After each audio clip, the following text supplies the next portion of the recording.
We just couldn't wait any longer to start this episode of the Extra Yard on the 5 Reasons Sports Network. Your Miami Dolphins are 2-0. They're sitting atop the AFC East, and we are brought to you by Prize Picks, You Break Wheel Fix, and BetterEdge.com. We have a contest, by the way. Go to BetterEdge.com. Sign up with our code 5RSN. We do have a contest going on. You can compete with all the hosts and contributors on the 5 Reasons Sports Network this week. Alex Donno alongside Troy Stradford. Troy, even, Mike McDaniel was talking in the locker room after that win over New England about how, it was ugly, sloppy at times. Some Dolphin fans thought it should have been a little bit cleaner against New England, but I thought that was a great win, 24-17. The Dolphins have not only 2 wins to start the season, 2 road wins to start the year. We haven't even seen this team play at home yet. Very important that they're able to win on the road, right? And one of them being Bill Belichick and the New England Patriots. That team has been a thorn in our side since Tom Brady, the start of Tom Brady. It has always been like that. And for the Miami Dolphins to go up there, and I got to be honest, this is the first time, since Tom Brady became Tom Brady, that I was sitting there saying, I'm not really worried about the New England Patriots. Every time the Dolphins was playing the Patriots, I said, oh, my goodness, he's going to figure out something, talking about Belichick. He's going to have his team ready to play. But I was very comfortable going into this game this past Sunday, sitting there saying, I think the Miami Dolphins have way too many weapons for the New England Patriots. And it has been stated, I don't know if it's fact, we do know that the Miami Dolphins have one of the fastest teams in the National Football League. Yeah. And the flip side of that is that they were saying that the New England Patriots have one of the slowest teams in the National Football League. And that's not a good matchup.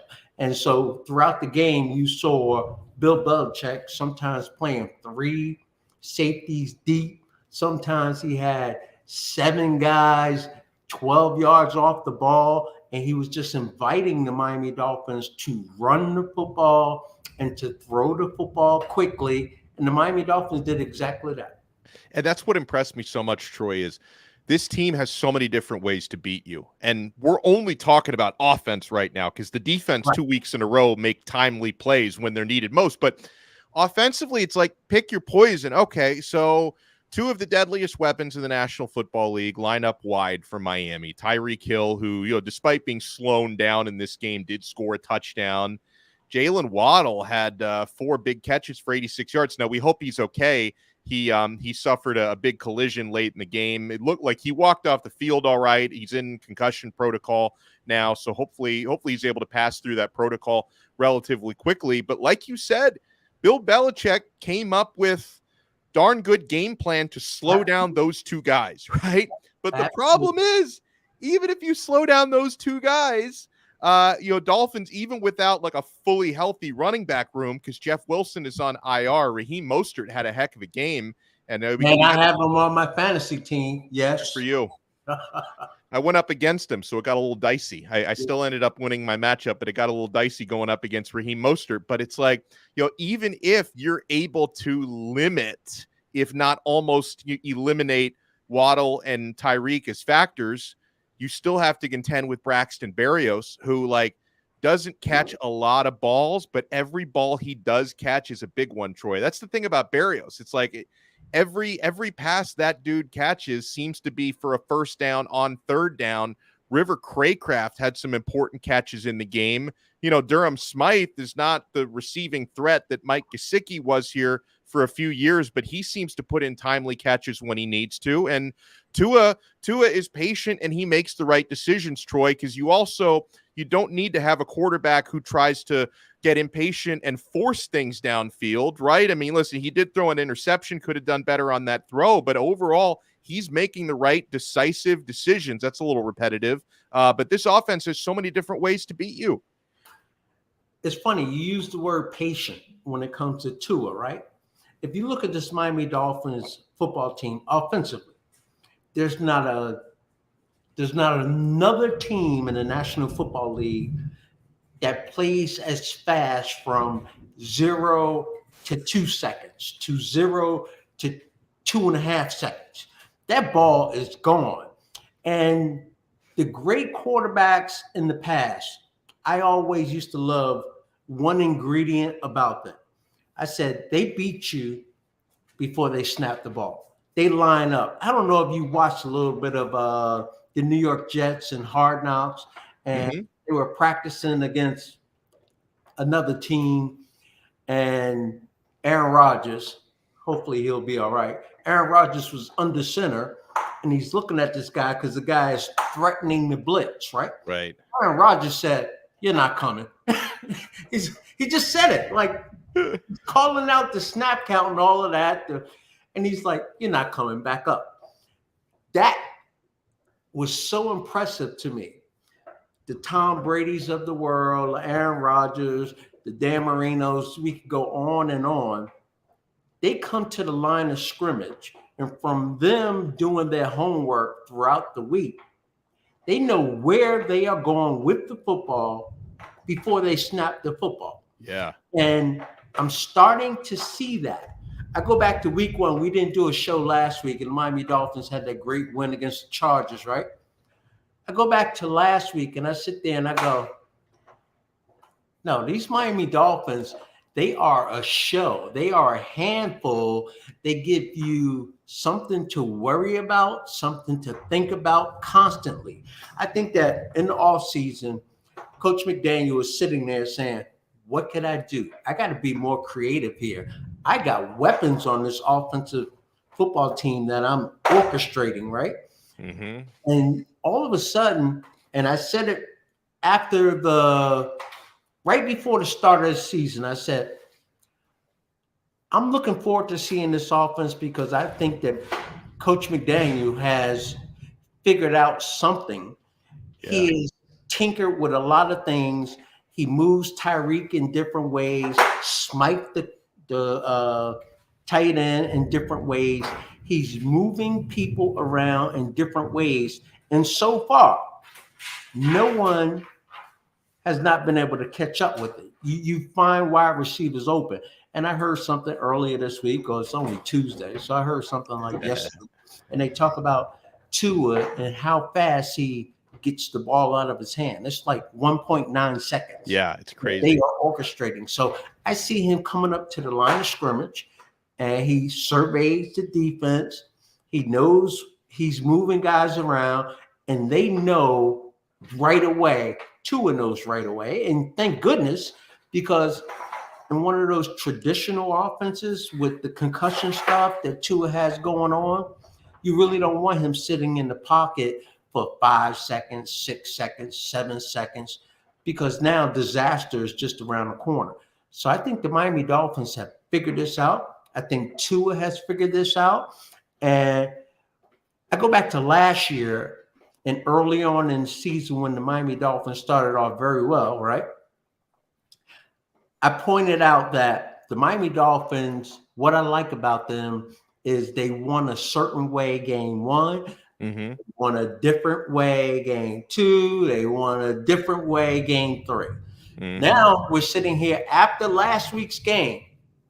Everyone's like, oh, Miami Dolphins need to run the ball a little bit more, right? Yeah. Yeah. And I'm one of those that, hell, if the defense is lining up where they're sitting there saying, I challenge you, to do something, I'm not going to sit there and force the run. I'm just going to kick your ass throwing the ball around the yard. And so that's what happened week 1. And now week 2, Belichick goes, I'm not going to allow you to beat me deep. So that invited the running game, and Mostert had an incredible game. He had a great game. His speed showed. And the Miami Dolphins were hitting on all cylinders. Now, I know, Donno, it got close at the end of the game. Miami Dolphins missed some opportunities out there. Yeah. That's Coach McDaniel. He's the one that's going to be aggressive. He wanted to go for the long field goal. They had that little muff snap again on 3rd down, which cost them and changed his thinking and all that. Yeah. I'm very impressed with the Miami Dolphins offense right now. Yeah, and I agree with what Dolphin Don said To me, this has been the biggest surprise of the season so far, the offensive line. And listen, part of it, I mean, you were right to praise Tua for getting rid of the football quickly, and that it's how much command Tua has over that offense that he doesn't need more than 1.9 seconds to make decisions, because it's not like he's getting rid of the football and throwing it away. He's getting rid of the football, and he's playing well enough to be the top-rated quarterback in the NFL right now per Pro Football Focus. So he's, there's no quarterback 2 games in who's having a better statistical season than Tua so far, but he's also getting that protection. And it's such a pleasant surprise for me, Troy, because we had so many question marks about the Dolphins offensive line heading into this season. And then you add into that, they've been without their all-pro left tackle for the first 2 games. And you remember last year, the times Terron Armstead played versus the times he didn't, It was how the complexion was completely different. They found a way to hold it down without Terron. At some point, he's going to be healthy again. That offensive line is going to be even better. Donald, okay, we're sitting here, Miami Dolphins, and they're asking their offensive linemen to give me 3 seconds. 3 seconds. You're in the National Football League. I know how talented defensive ends are nowadays. The guys coming off the edge, blitz is coming. We need 3 seconds. Can you give me 3 seconds? Yeah. And so far, they have done that. I go back to week 1, maybe one of the best throws that Tua has made here in the Miami Dolphins offense. That was that play where he came up he ran up, the rush was coming on the outside, and he came up the middle, and then he hit Tyreek all the way down the field. Like, phenomenal play. I don't know how Tyreek actually caught that final touchdown against the Chargers, but the Miami Dolphins are sitting there saying there is a difference being in a huddle and being a confident group, okay? Yeah. I played with great quarterback in college, Doug Flutie, played with great quarterback in the National Football League in Dan Marino. Those guys right there, they beat you before they snap the ball. They know where they are going. And I sit there and say, this is a well-oiled machine offensively for the Miami Dolphins. Defensively, they didn't play well week 1. And I love that defense coordinator stepped up and said, that's on me. I didn't get them ready to play. They were not prepared for what they saw. And listen, the Chargers is a good offensive unit. They're going to score a lot of points this year.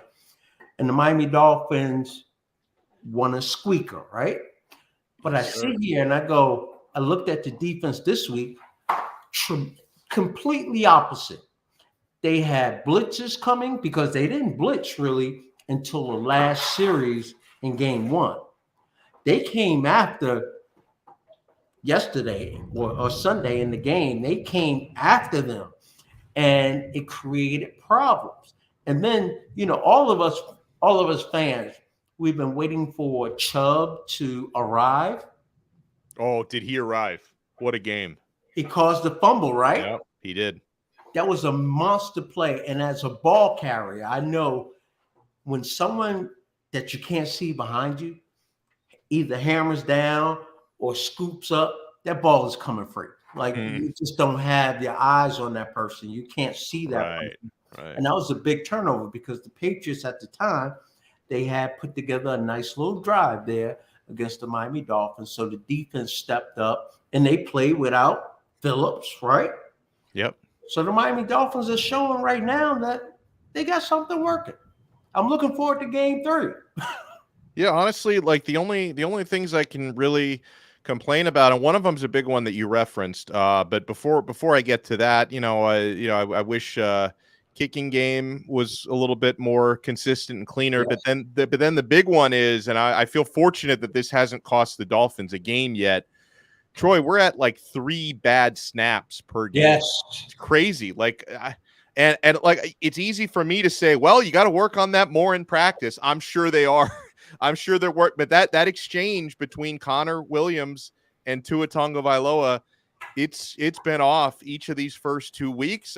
By my unofficial count, we've had 3 bad exchanges, bad snaps, or just bobbled bobble to under center exchanges 3 times in each of the first 2 games. You got to clean that up because that's going to cost you a ball game at some point if you don't clean it up. Absolutely, it will cost you a ball game at some point if it continues. And like you said, 4 times in 2 games, you cannot have that. Now, it's a combination. I don't know which one it is. I don't know if it's Tua pulling out of there too quickly or if it's the center, because his assignment may be to reach to the right or left. So now he's trying to get a head start. And so he doesn't get the ball up as far as it should be. So they have to straighten that out because that will be devastating late in the ball game at some point if it continues to happen for the Miami Dolphins. What did you think of the it's an awesome game. I mean, I prefer to win in blowouts, but winning kind of close games can be fun as well. That last New England offensive play, dude, my life flashed before my eyes, and they still, like, even if that had been a first down, they would still need to score a touchdown, which I don't believe they would have done because I don't have a whole lot of faith in Mac Jones. But New England, they in Dolphins territory, 4th down and 4, and they had to, under a minute to go, they had to convert that first down. It's last chance saloon. They get it to our old friend Mike Gesicki, who, and great aware Gesicki did awesome on that play, aside from the fact he couldn't actually get past the first down marker because I think it was Bethel that did a great job holding him off the line.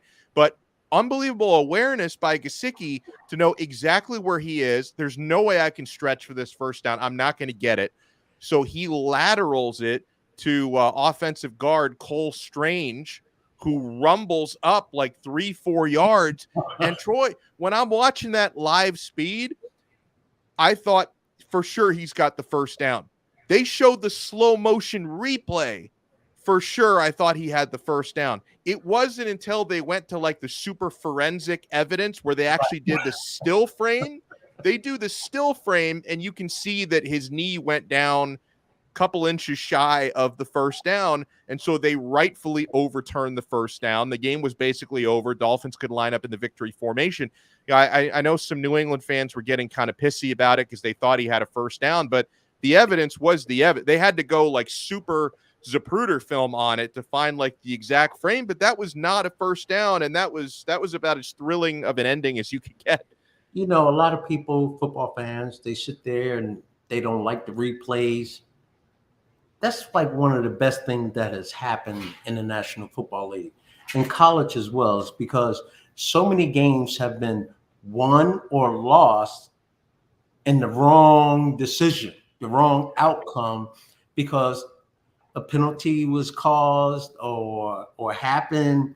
And in this case, the Miami Dolphins, it looked like they were going to be in trouble and the Patriots were going to continue to drive. So thank goodness for replay and that it worked out for the Miami Dolphins. Yeah.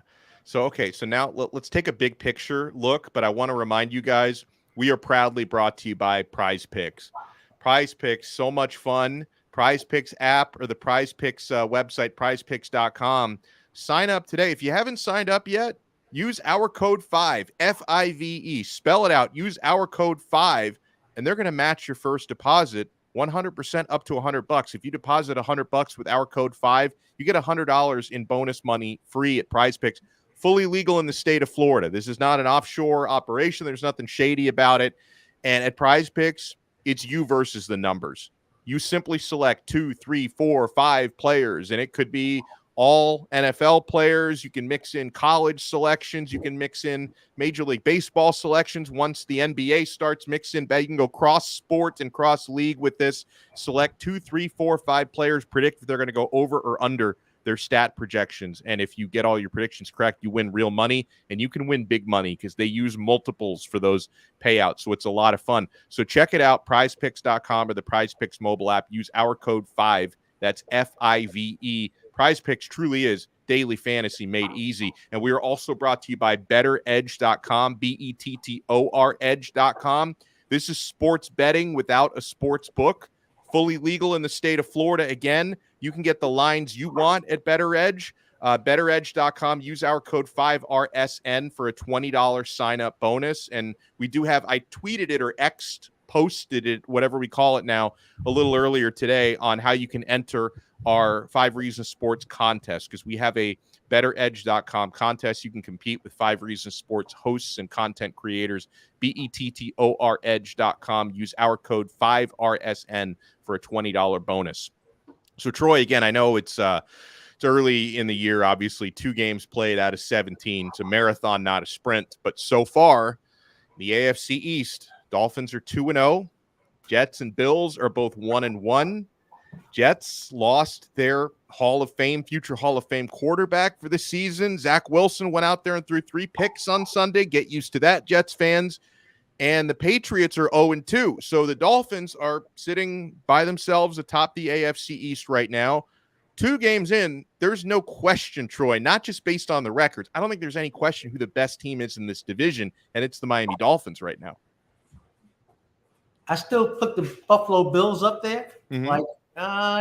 Week 1, they had a little bit of a dud out there, but they still are a talented team, and they are going to be a tough team. I look forward to playing against them in 2 weeks. We got we got the Denver Broncos this Sunday. Yeah, that's a win. See, now that scares me. That scares me. Now I'm going to go back preseason. And when the Jets got Aaron Rodgers, and I was excited about that, I said the Miami Dolphins preparation playing against the New York Jets with quarterback Aaron Rodgers will have them on the edge of their seat, locked in and focused, right? Now, all of a sudden, the Miami Dolphins 2-0. They play the Denver Broncos, who are in disarray right now. I don't know what's going on out there. And so this is the week, first time this year, where the Miami Dolphins team, offensively, defensively, in meetings, they may not be on the edge of their seat. They may say, we're better than them. We are definitely better than the Broncos, so we could just go out there and we're going to win this game. In college, they call it that trap game. Yeah. Right? You're looking a week ahead. You're sitting there saying, we got the Buffalo Bills next week. We're 2-0, and now we have the Denver Broncos coming to town. This week scares me more than last week when they played the Patriots. Now, I do think that the Miami Dolphins win this game. I really do. But these are the weeks where collectively, I don't think that all of your guys, it's just common nature. It's common sense. I don't think that all of the guys may be as focused as they should be. I just want to say that. I think they win, but it's not a walk in the park. Okay. Not a walk in the park. And I don't think that the Buffalo Bills are dead by any stretch of the imagination, okay? No, they're not dead. They're just not as good as the Dolphins. I don't think anybody is right now, Troy. How about that? I like it. I like it. You know who I'm actually pretty darn impressed with 2 games in? Baker Mayfield in Tampa. I am too. He is fun to watch. I've always been a Mayfield fan, especially, and listen, when he was coming out of college, he was obviously top of the world, first overall draft pick. He took plenty of adversity. He took his lumps. I mean, Cleveland went out there and replaced him with a alleged sex offender. I was trying to find a way to say it without completely slandering him. I thought he just got a massage. Well, that may be what he called it. Maybe what he was calling it. But and he had a couple moments last year, comeback win for LA. Now he's the Tampa Bay starter, and Mayfield Baker is cooking out there. The one thing about Mayfield is he's a competitor. Like, you don't look at him and see lack of effort. Like you see a quarterback that's out there playing hard. Now, he's not as smooth as some of the great quarterbacks that we see, but he has skill. And I think how he plays rubs off on how others play in the game, because he's a feisty little guy out there, and good for him. Very good for him. I want to make another point that I noticed. Early in the week last week, Tyreek came out and said he was going to dominate the New England Patriots, right? He didn't have great numbers. But to me, he dominated the New England Patriots. Okay. Just by how Bill Belichick played defensively against the Miami Dolphins. It was all there. Bill Belichick's like, I'm not allowing, and he's known for that. I'm not allowing this guy to beat me. Mm-hmm. And so for Tyreek, see, I would love to sit down and talk to him now and say, all right, Tyreek, did you figure this all out? Like, you're sitting there saying, I'm going to dominate them. And then all of a sudden the Patriots is like, you ain't going to beat us. It's a good point. That's a great point. It's a mind game right there, Troy. It's a mind game. Yeah. And so for him to take that role and take the pressure off of everyone else, to me, that's like brilliant. Now, I don't know if he did it on purpose, but Tyreek is a very smart football player. And I think that he knows the game. All right, I'm going to put myself front and center here. Y'all want to focus on me? I got teammates. I got guys that could ball. And Mercer went off. I keep saying his name wrong.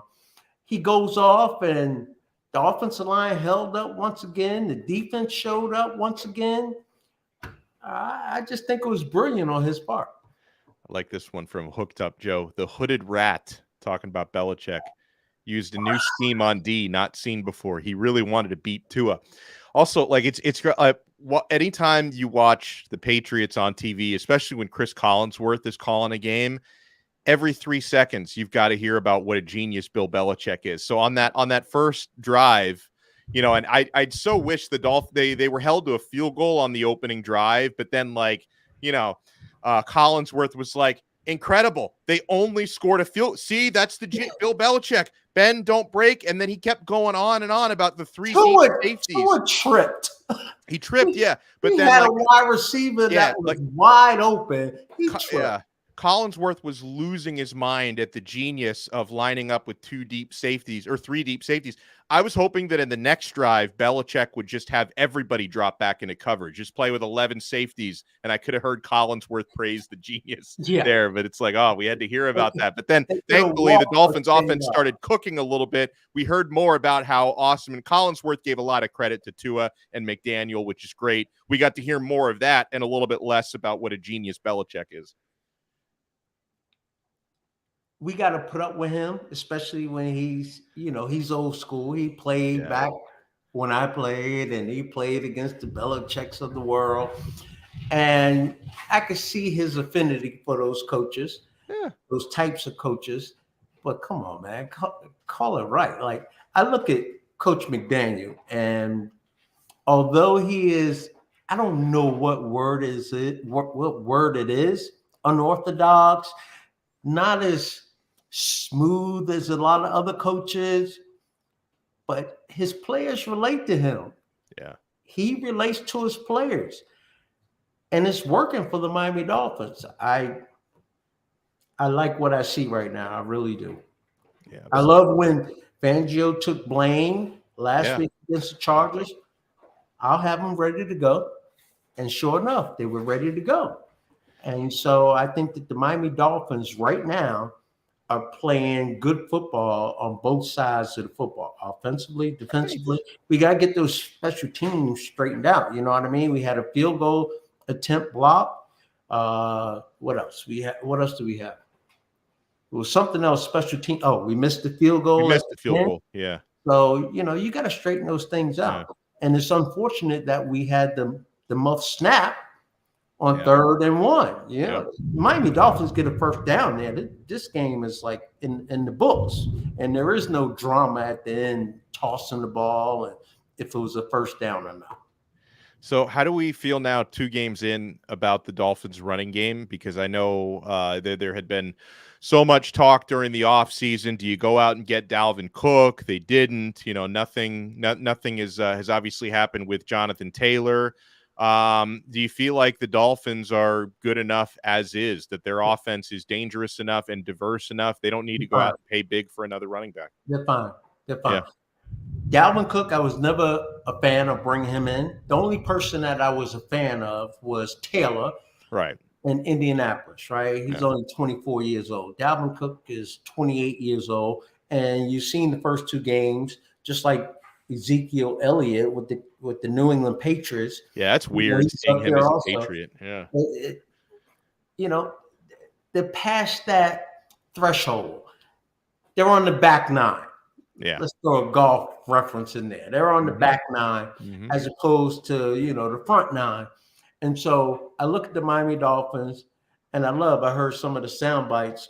Mostert on the bench saying I'm too old. This is what I do.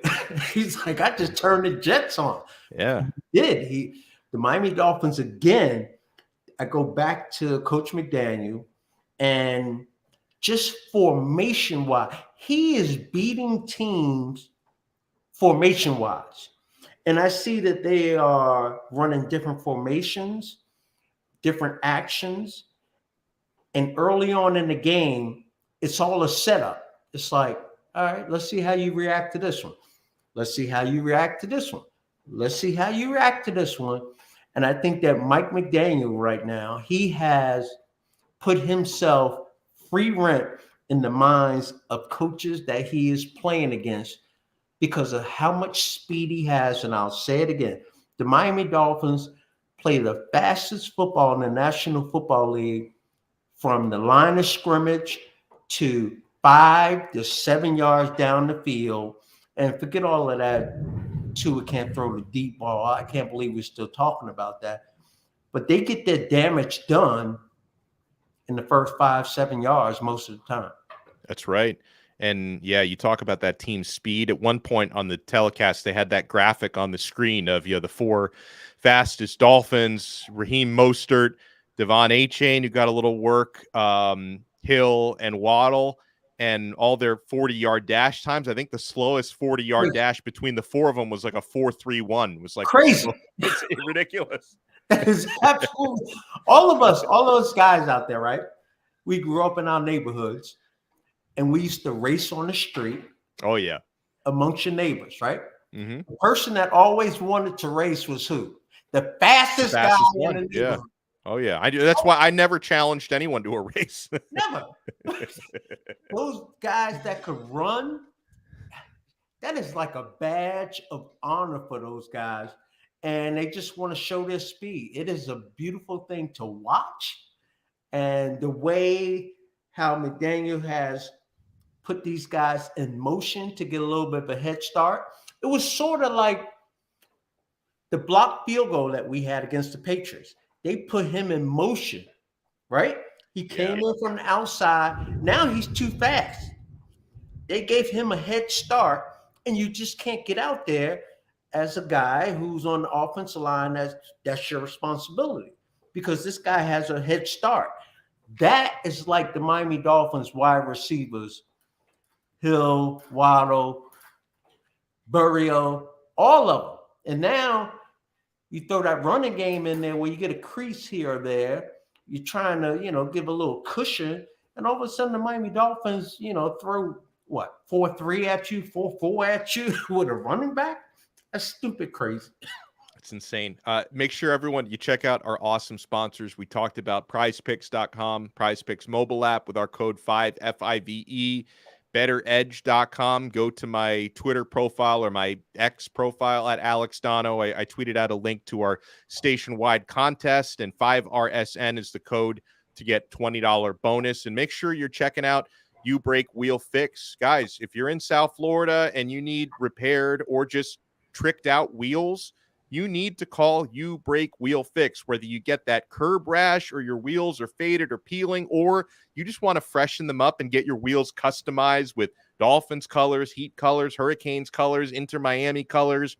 You Break Wheel Fix is the answer to all those questions. They're located just south of Aventura. You can reach Mark and his staff at 305-748-0112 or online at youbreakwheelfix.com. They're really active on all social platforms, by the way, at youbreakwheelfix. Shoot them a DM on Instagram, Facebook, or X, and get an estimate in just minutes at You Break Wheel Fix. Troy Stradford, always a good time with you, my friend. Always. Any parting comments? Are the Dolphins going to be 3-0 at weekend's end? I say yes. I say yes. They will win at home. It's going to be electric in there. Down here in South Florida, everyone is excited about what the Miami Dolphins are doing. So I believe we will be 3-0, headed up to Buffalo the week after, but we'll worry about Buffalo after next week. I love it. We'll be 4-0 after Buffalo. Don't even worry about it. Thanks to everyone for tuning in. We will talk to you again next time on another episode of The Extra Yard. By the way, if you want to check out the audio version of The Extra Yard, they're nice enough on 3 yards per carry. Alf, Simon, and Chris, they host the audio version of Extra Yard on 3 yards per carry. So make sure you subscribe to the 3 yards per carry podcast. If you're looking for the video version, you can get it on 5 Reasons Sports YouTube. And we'll talk to you again next week on another episode of The Extra Yard, part of the 5 Reasons Sports Network. See ya.